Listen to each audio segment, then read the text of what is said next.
On episode 660 of the 40 Plus Fitness podcast, we meet Barbara and Michael Grossman and discuss their book, Ageless Love, The Sexy Science of Falling in Love Forever.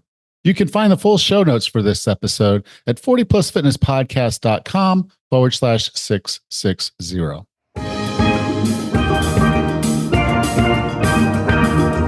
Have you decided you're ready to make a change? To reclaim your health and fitness? The 40 Plus Fitness podcast is here for you. Each week, we dive deep into health and fitness topics that affect those of us over 40. I'm Coach Allen. I'm an NASM certified personal trainer with specializations in corrective exercise, behavior change, performance enhancement, and fitness nutrition. A Precision Nutrition Level 1 coach, a FAI certified functional ageling specialist, and an OTA Level 2 online trainer. Each week, I'm joined by our co-host, Coach Rachel. She is an NASM certified personal trainer and a RRCA Level 1 run coach. Let us be your coaches as you find your way on your health and fitness journey. All right, let's go.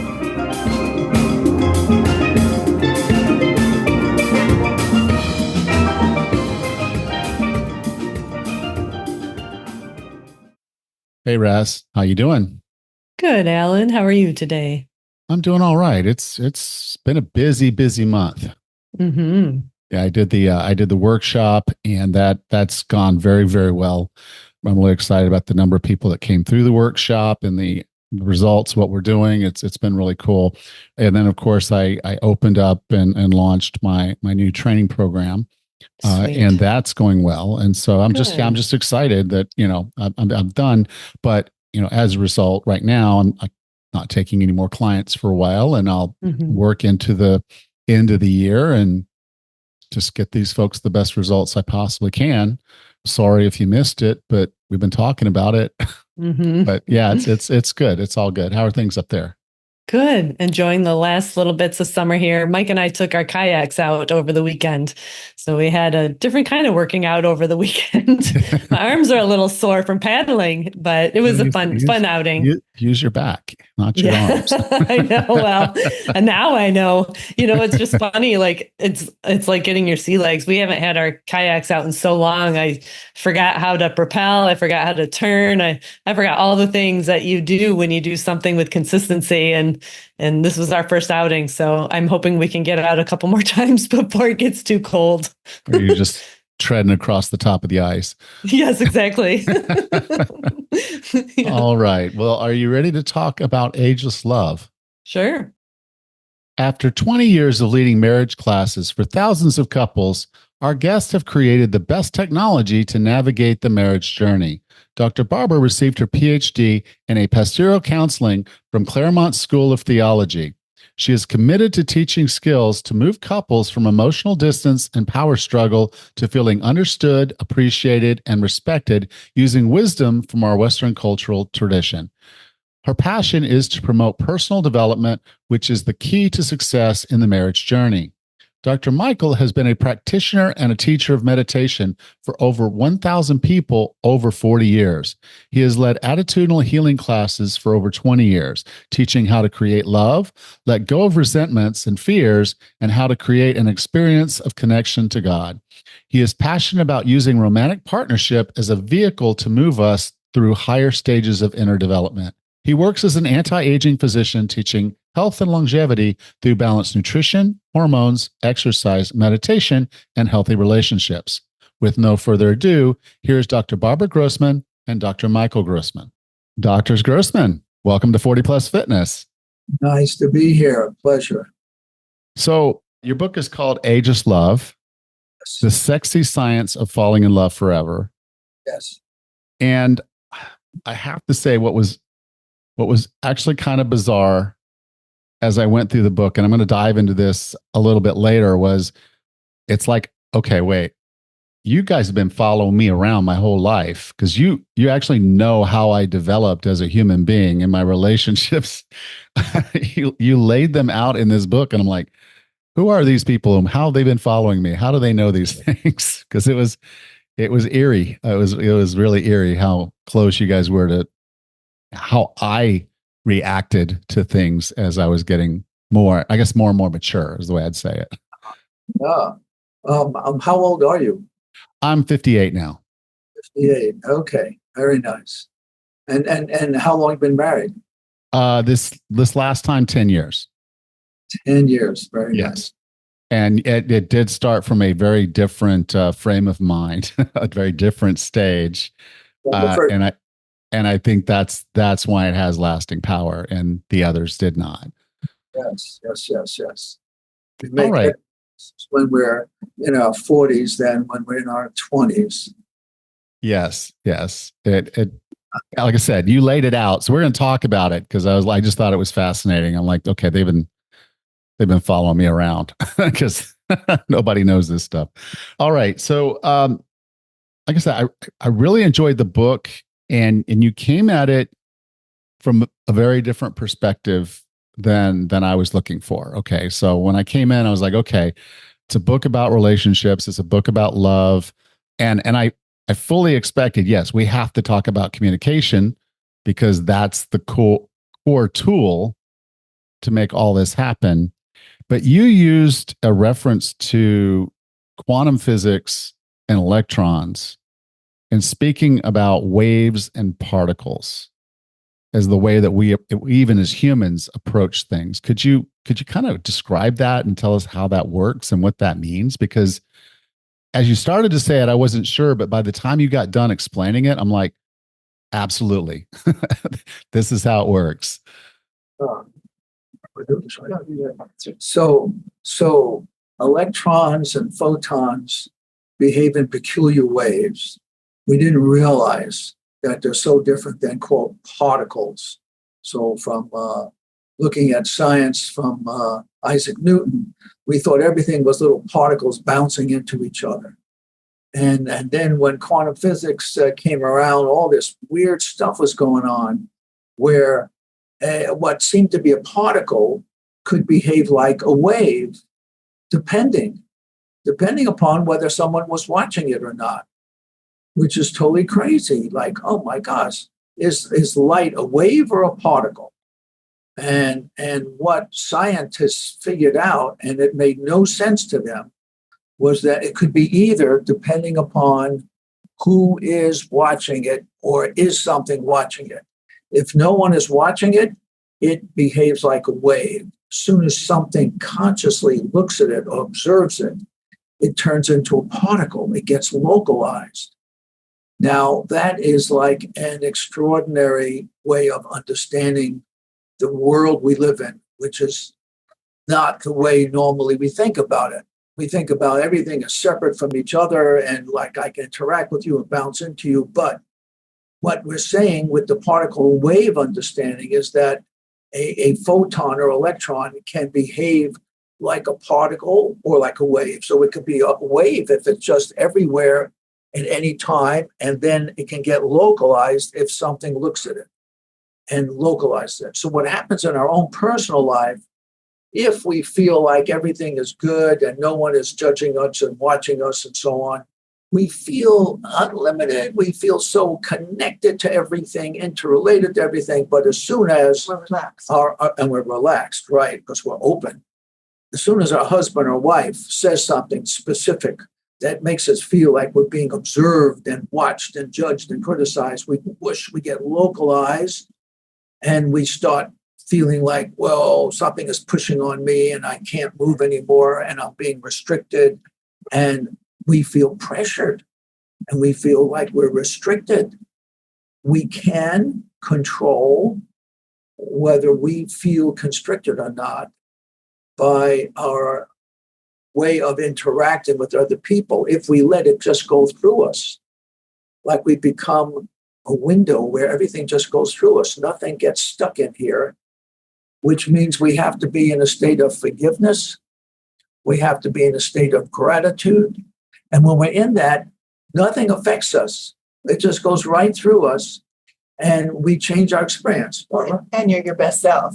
So the image of a particle is constriction, it's defensiveness, it's reactiveness. It's not our best selves.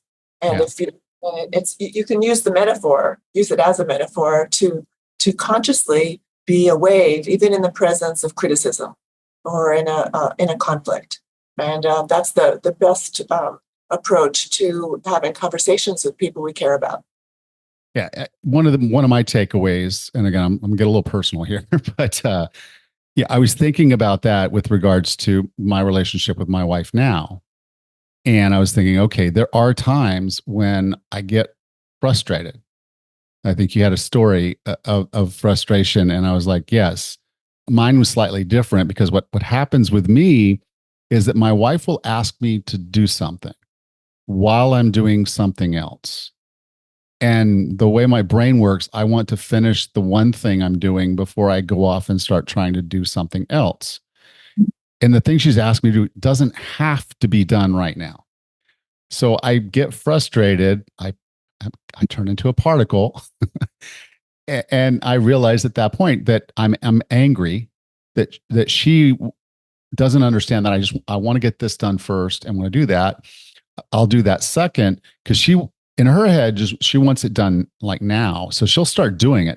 She'll say, never mind, I'll just do it. And I'm like, again, frustrated. So it is a conversation I haven't had with my wife. She's traveling, but I just finished reading your book. So when she gets back, I am going to open that up and say, hey, some things I've been thinking about. When you say this, I feel this. Yes. And this is why I feel this. And then maybe if she opens up, she'll communicate, okay, next time I want you to do something, I'll recognize you're doing something already, because I don't sit around watching a lot of Netflix. If I'm sitting there doing something, I'm doing something. And so just let her know. It's like, if you come in, I'm doing something, you ask me, you want something, unless it's like, please put out the house fire. If it can wait, then just recognize that that's what I'm going to want to do, is do it after I finish what I'm doing, and let me. Good. So you didn't have an upset. You made a request, negotiated it, and it resolved itself. Well, it will. I'm laying out my communication plan. Yeah. But you're not going to come from crankiness or no. I'm going to realize that was me reacting and not, thinking it, not doing it right, not opening up and accepting it the way it's supposed to be. So we have two thoughts for you. One is what we recommend in our book is always make appointments for these discussions. Yeah. Make an appointment when it's comfortable for each of you and say, hey, can we sit and talk? I have some things to talk to you about. I need 5 or 10 minutes. What's a good time? So that, and she should do the same for you, so that you make an appointment for discussion. Very important. Second thing would be, when you're listening to each other, we have a whole process that we teach couples where you listen without interrupting, which is really strange for couples. Yeah. Okay. Listen without interrupting. And then when you respond, the other person responds without you interrupting. Now, that doesn't necessarily lead to complete, clear, what are we going to do about this? How do we come? No, but it starts the sharing process. So you don't want to get into an argument. Yeah. So this is how you avoid the arguments through this. And we have a whole process where we teach our couples how to avoid arguments. That's one of our online courses, as I said. But you also brought this up in the book, and one of the things you said that I think was really astute was that I'm having a series of feelings, and it's better for me to say, when this happens, I feel this, than it is for me to say, you always do that and it's always wrong. Very, very, very good. And the other thing that we have a skill set where we teach the couples to say ouch. So that's a whole other skill set. So when you have a little ouch, it's a skill set to say ouch at the beginning when you're not really that upset. And then your partner says, oh, why are you saying ouch? Well, and then you have a chance to say, when you do this, then I'm feeling this and feeling that. And then the partner said, well, what can I do to make it better? And then you make a specific thing. If it doesn't be done right away, then please just ask once. and give me, 20 minutes, 30 minutes, 1 hour, whatever, to finish what I'm doing, and then I'll complete that. And if it's a simple thing, that's it. If it's not simple, then you got to make an appointment for a whole sharing session. So it's very important to catch the ouches early, because if you wait, it builds up. Yeah. And it's bigger. And then you get. And it has that's why it comes to mind, is that it's happened several times, and every time I get frustrated, and it's the same feelings, and it's never resolved. Right. It's always, okay, I'll quit doing what I'm doing and go do this because, I feel, again, I'm a particle. All right. So now this is where the eerie part comes in, is you took us through the psycho-spiritual states. There's 5 states, and you walked kind of through those, the innocence, the orphan, caretaker, warrior, and wise elder. And like I said, as I was reading through that, I'm like, you guys just wrote my biography of every relationship I've ever had. Can you take us through that and describe what each of those is, and then what's necessary to kind of get to the next stage? Because there is a change in us that has to occur, or we're not going to be ready for that next stage. Well, in terms of relationships, what's important? It's important to start at stage 3, which is where people want to belong. They want to make lifelong love commitments. They want to attach. And usually, if you marry young, you marry usually in that stage. And so it's all about creating a home, creating a family. It's very comfortable, and it's all about really attachment. But very soon, because in our culture, women have babies. Men go forward and they become more dynamic in the world. They become warriors, and they're out in the world, making a good life for their family. And they have to develop their strategies, their tactics, they have to connect with a skill base. They have a lot of things they have to do to be effective. And so you have a more individuated lead in the family, usually the man. And the woman is home having babies. She's still about connection. So they're in a very, very different place than they were when they started. And their values are somewhat different. How they see the world is different, because their responsibilities are fundamentally different. And so they need to understand that this is part of the evolution of their lives. And they have to appreciate their differences rather than fight over their differences. Eventually, women, most women go back to work, and they become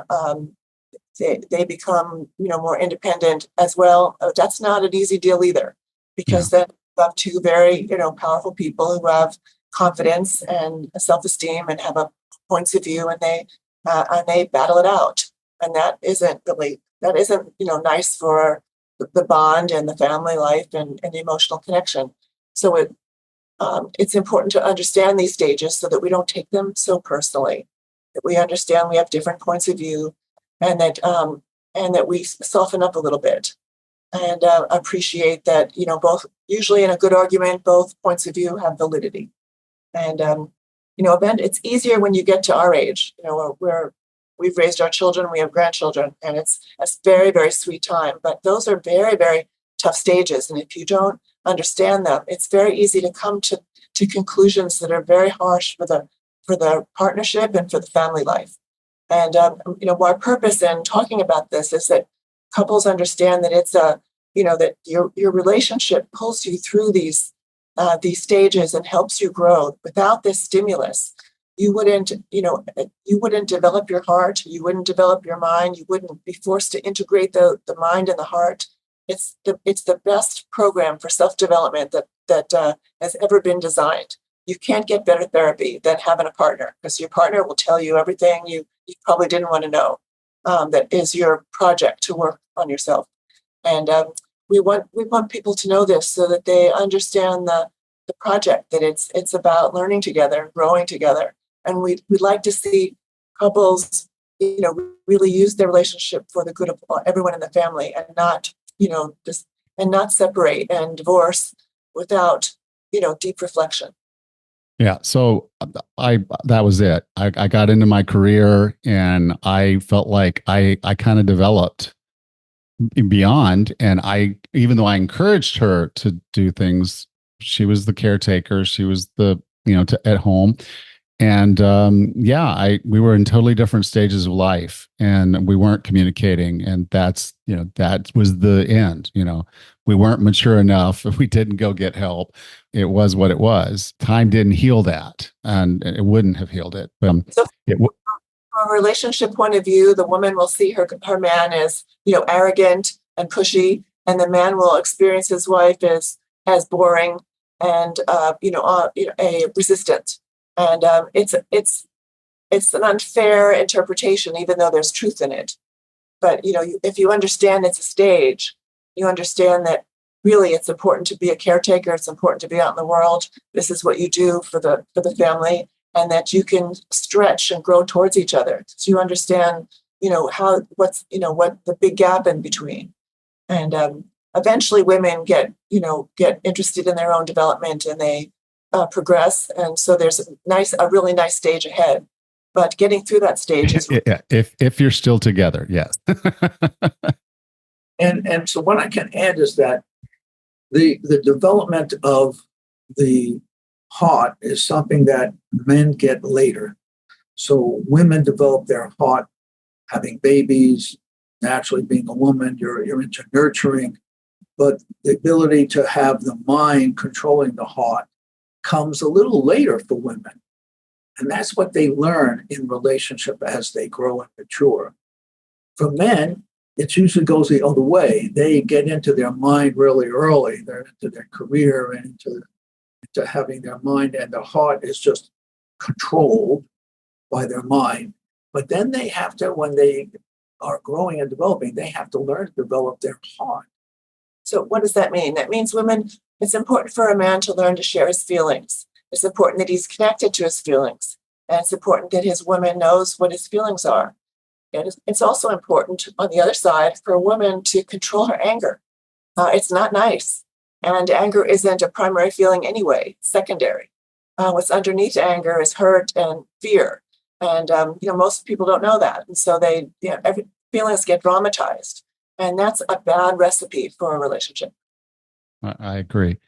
Now, another area I wanted to go into, and if you have small children, you might not want them to hear this part. So hit pause and listen to something else if you got the kids around. But I did want to talk about this because I think this is, I think we all kind of understand, the emotional side of all of this, the mind and communication, and obviously the heart. But we have to, well, that's where most of the relationship piece comes until we start getting older. And then sometimes it's the physical stuff. So it's the intimacy. It's, like maybe guys are struggling with ED. Women get into menopause and they start dealing with the symptoms like vaginal dryness. And those can both affect the intimacy from a physical perspective that we're having.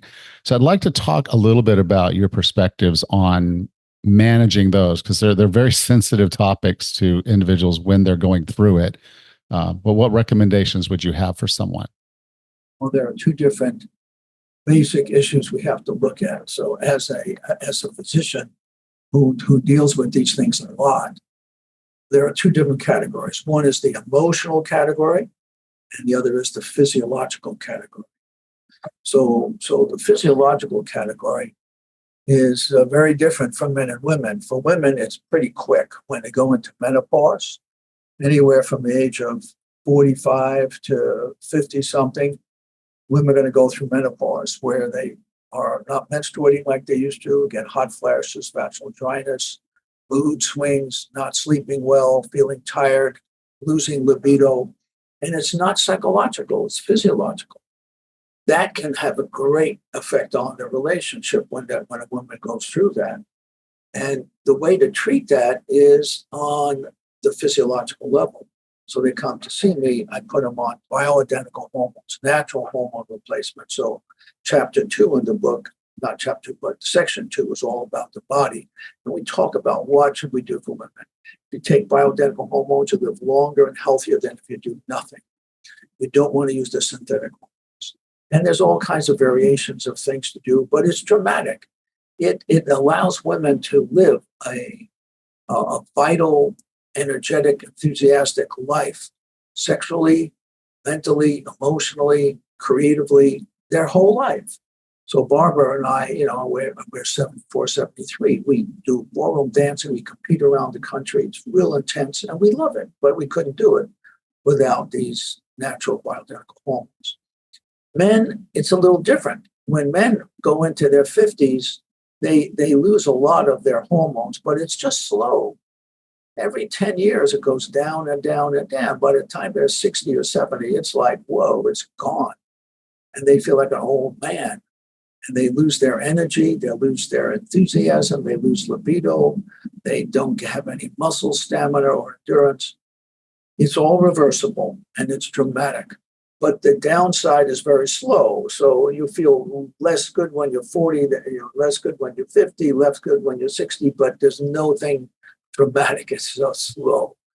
But it's dramatic when we replace the male hormone, testosterone, with some other things to support them. And it's dramatic. It just changes their life. So that's the physiological thing. Erection functioning for men, 50% of men when they're 50 have that as a problem. 70% of men when they're 70, and it just keeps going up. It's reversible. The physiological problem for men is reversible. There are many different causes for it. I do a lot of vibrational acoustic wave therapy, Gates wave. I do a lot of injection stem cells and platelets and exosomes, and it's dramatic. It works only 85 to 90% of the time. No side effects, and it's great. Men love it. It changes their ability to have that intimate relationship that means so much. In a marriage, you live longer and healthier if you have sex twice or more a week than if you have it twice a month. So it's very important. It's not just feel good. It's important to create that all those emotional changes in your hormones that affect your physiology. It really makes you live longer and healthier. So that's for men. And women have issues that can occur as they get older. And we can do the same kinds of treatment that we do for men on women, and it's dramatically helpful. Emotional issues, then you got to work with Dr. Barbara to see what's going on emotionally. You have to have the feeling of love and intimacy, emotional intimacy with your partner. And I would say 20 to 30% of the time it's emotional, 70 to 80% of the time it's physiological. So that's the big picture. Okay. Now, you didn't use these words in the book, but this was just as I was reading through it, this was what kind of got into my head. It was about how I think spiritually, a lot of times we feel like victims. And I hear it a lot, reading different things and listening to different things. There just seems to be this new culture of victimhood that's out there. And I think if we feel like we're a victim, it's really hard to solve any problems. And so like I said, the words I wrote down as I was reading was abandon victimhood. But it was really as I was going through the spiritual section of the book and just how we relate to our situation in the world. Well, I love your analysis and perspective. So in the third section of the book on spirituality, we talk about what is required of every human being to live a fulfilling life is you have to forgive everybody who's ever hurt you. That's a big thing to do. Including yourself. Well, yeah, that's true. And to go into the forgiveness thing, we have an exercise in our book which can help people to take one example of it and to kind of go through it. And it's very fulfilling. We also have a thing where a process where you have your spouse work with you to help you to heal those wounds from the past. And the big picture that people have to see with forgiveness is that you have to see that if you think that you're going to hurt someone else by not forgiving them, and I'll show them and I'll get them back and whatever. You have to see the big picture. That always hurts you more than it hurts them. Yeah. And it hurts you psychologically, it hurts you physiologically. Your health and longevity are tied into forgiveness. That's part of living long. To feel emotions of compassion is so critical for your own longevity. You want to say something? Yeah, can I add that most of us don't know the wounds that we harbor until we're married and we're intimate with our partner emotionally, physically, and try to live a family life together. We recreate family life, and we experience the wounds of our childhood, and it often looks like our partner is the bad person, but we're really there's a way in which the intimacy of our partnership brings to the surface all of the wounds of our childhood. It's the most remarkable psychotherapy there is, because you get in touch with everything that is just not, that isn't resolved and centered and squared with you. All of your distortions of reality come up for review, and you have a chance to, realize, from an adult point of view, what was going on, and to appreciate your parents, even and forgive them for those times that were very difficult. And so, we believe that partnership is part of the journey of, human life to, full expression and satisfaction, creativity. Yeah, and I like the idea of you bringing your partner into this, because that shared experience, it's just going to deepen the relationship and the intimacy and the openness that you have with them, because you'll probably be sharing things that you haven't shared with anybody else. Correct. Absolutely right. It's so critical. So for Barbara and I, my sensitivities as a child was that my mother would criticize everybody, including me. And she was the big boss general, and she was the only one allowed to have feelings. So when something happens that make me feel criticized, I fall apart. I'm strong in just so many ways. But Barbara has learned that I am very sensitive to criticism. And she may say or do something that hits that. And then I can say, oh, gee, that really hurts. She said, oh, I'm so sorry I didn't mean to do that.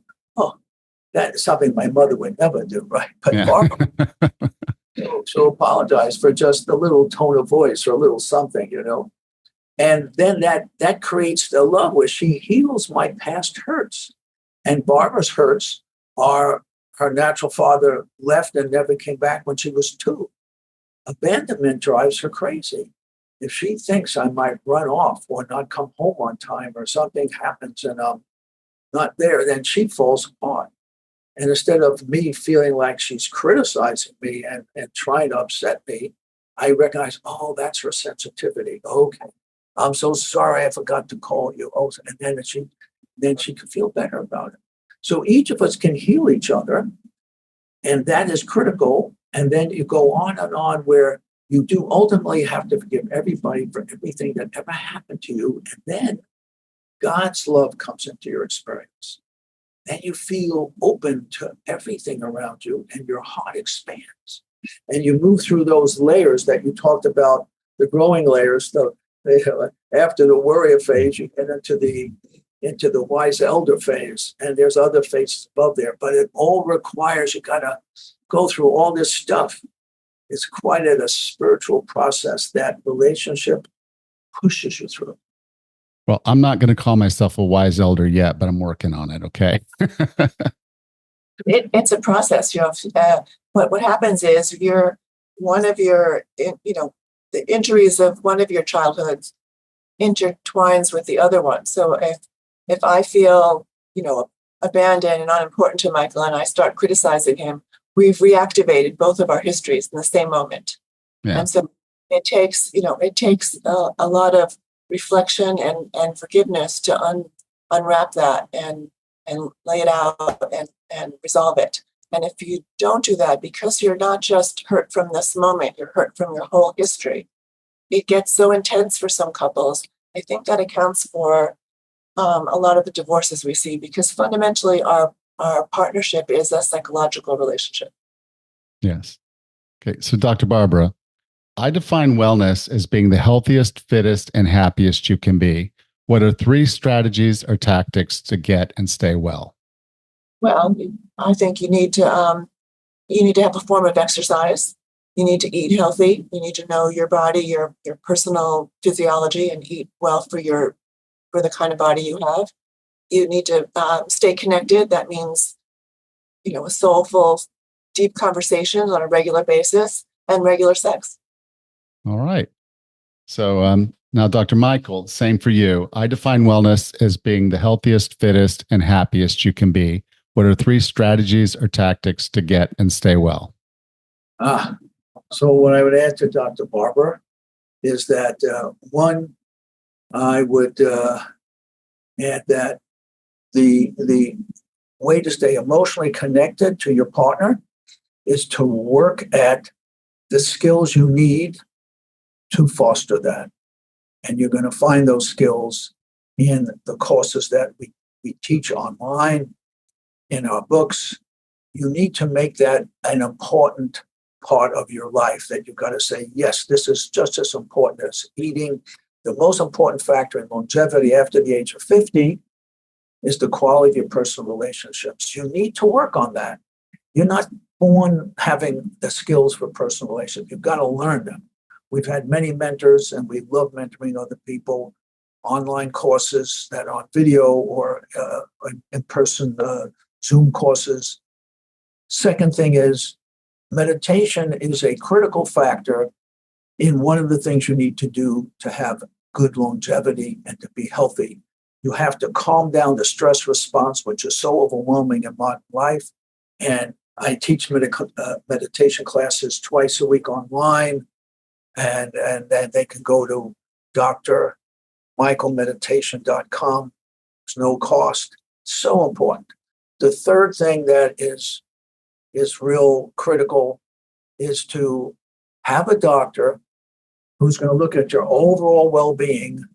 Unfortunately, most doctors are government doctors, and they want to get you in and out 5 minutes and give you a pill and leave them alone, okay, because they have a lot of other patients to see.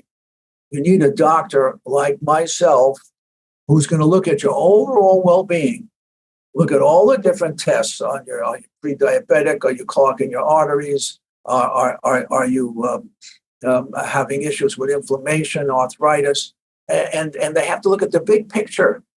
And this is going to be your guide. Everyone needs to have a doctor guide who is into anti-aging medicine to see the big picture. Those would be the things I would suggest.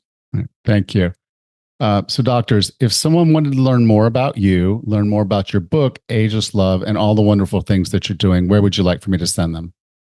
They should go to fallinginloveforever.com. fallinginloveforever.com. They can also go to ocwellness.com.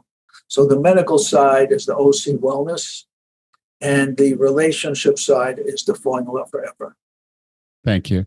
So Dr. Barbara, Dr. Michael, thank you so much for being part of 40 Plus Fitness. It's a pleasure. You've been fun to be with. Welcome back, Raz. Alan, that was a really interesting discussion with the doctors Grossman. How fun. They're both doctors. Yeah, I wanted, well, one's a PhD, one's an MD, but I wanted to get them on because, one of the things we don't think about that does affect our health and our fitness and our longevity and everything is the relationships in our life.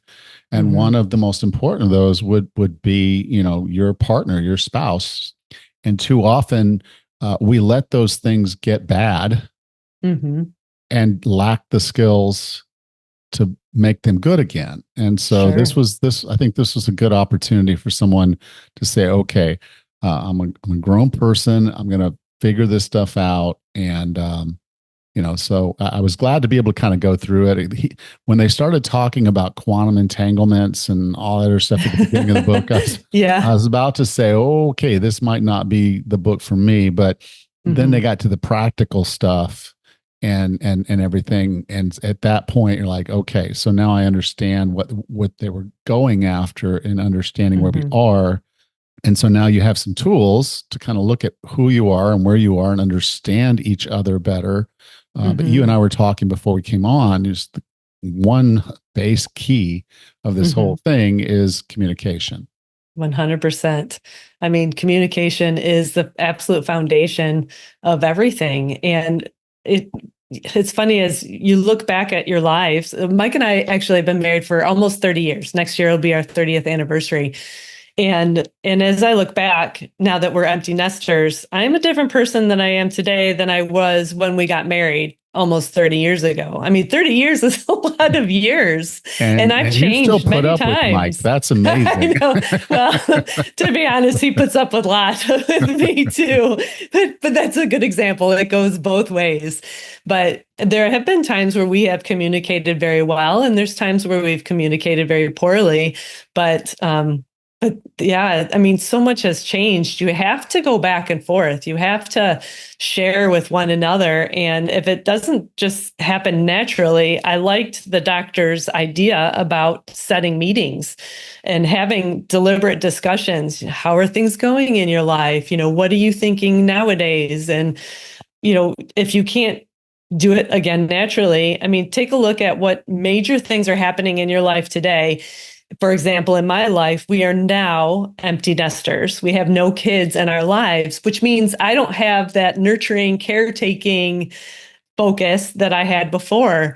And so what am I going to do? What does Mike think I need to do? It's a good time to sit down and hash how we want to live our lives together now that we don't have kids in the house. It's a big change. Yeah. Now, based on the 5 states that they talked about, this would somewhat indicate that you're about to go into your warrior stage, where you start building your own thing. You're doing your own things, and as a result, a lot of times when we get into that phase, particularly guys, we shut down and focus solely on that. But I would dare argue that you still have to be a caretaker at some level. Oh, yeah. Because you're taking care of Mike. You've got your parents and things like that. Our generation, the X generation, is kind of interesting because we're living long enough and our parents are living long enough that we're kind of caught in that middle ground of as soon as we finish raising our kids, we're moving over into taking care of our parents. And at the same time, maybe there's an overlap for you. Sure. I didn't have that overlap because our kids were all born earlier. But we're at that stage now where we're shifting over and having to think about our parents and their care. And so there's always going to be a little bit of maybe each of these in here at some level. But we get to a point, and if we don't understand where we're going, we can't communicate to our partner where we are or where we're going to be. So that's very hard. Well, even that's a good discussion to have. Quite honestly, I'm in that same boat where, I've spent my life focused on the kids. What do they need? Where do they need to go? Where do I need to drive them? Where do we go to eat for dinner based on the kids? And now if you ask me, where do I want to go for dinner? I'll not know because I don't know what I want anymore. So that's a discussion that Mike and I have. I don't know where I'm going in my very immediate future or what I want to do, but I'm working on discovering those things. But because we're communicating that, Mike and, we can just check in with each other and see what we want. So it's a change, but it's, again, communication. Discussing these things is the key. It is. All right. Well, that's all I really had prepped for today. So talk to you next week. Great. Take care, Alan. You too. Bye. Thank you. Bye-bye. If you enjoyed today's show, take a moment to subscribe so you don't miss the next one. And if you would, please leave us a rating and review on your podcast player of choice. Next time on the 40 Plus Fitness podcast, we meet Carolyn Economy and discuss her book, Eczema Decoded. Until then, have a happy and healthy week.